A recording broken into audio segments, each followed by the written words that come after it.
Private नौकरी वालों के लिए एक बड़ी खबर है। बढ़ने वाली है अब ईपीएफ की सैलरी। क्या है नया अपडेट, चलिए बताते हैं। नमस्कार, न्यूज़ 18 का डिजिटल प्लेटफॉर्म आप देख रहे हैं और मैं हूं रितु सिंह। सुप्रीम कोर्ट ने केंद्र सरकार को सैलरी लिमिट 15,000 से बढ़ाने पर 4 महीने में फैसला लेने का निर्देश दिया है। कोर्ट ने माना है कि बढ़ती महंगाई और न्यूनतम वेतन के बीच पुरानी सीमा बेमानी है। अगर सरकार ये बदलाव करती है तो लाखों कर्मचारियों की पेंशन और सोशल सिक्योरिटी का दायरा मजबूत होगा। तो अगर आप नौकरी पेशा हैं तो पिछले 1 दशक में आपने अपनी सैलरी, घर का किराया और बाजार के भाव सबको बढ़ते देखा होगा। लेकिन एक चीज़ है जो पिछले 11 सालों से टस से मस नहीं हुई है और वो है एम्प्लॉयड प्रोविडेंट फंड यानी कि ईपीएफओ। इसके लिए तय की गई सैलरी की सीमा। अब सुप्रीम कोर्ट ने इस रुकी हुई घड़ी को सही समय पर लाने के लिए केंद्र सरकार को कड़े निर्देश दिए हैं। बीते दिनों सुप्रीम कोर्ट ने सरकार से साफ शब्दों में पूछा है कि जब महंगाई और न्यूनतम वेतन में इतना उछाल आ चुका है तो पीएफ की सीमा अब भी 15,000 पर क्यों अटकी है। कोर्ट ने केंद्र को इस मुद्दे पर गंभीरता से विचार करने और अगले 4 महीनों के अंदर ठोस फैसला लेने के निर्देश दिए हैं।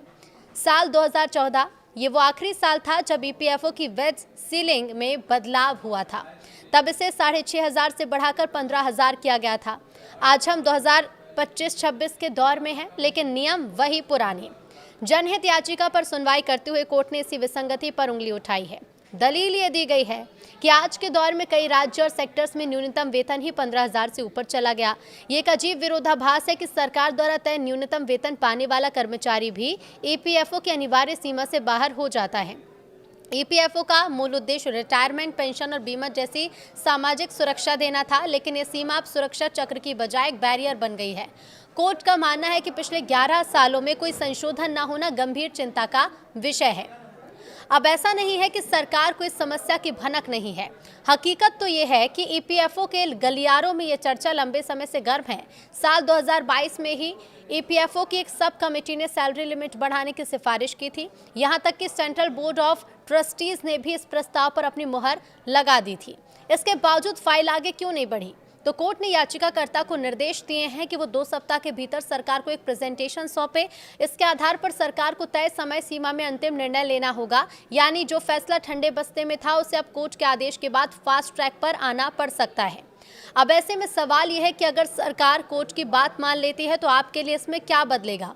चर्चा है कि इस सीमा को बढ़ाकर 21,000 या 25,000 किया जा सकता है।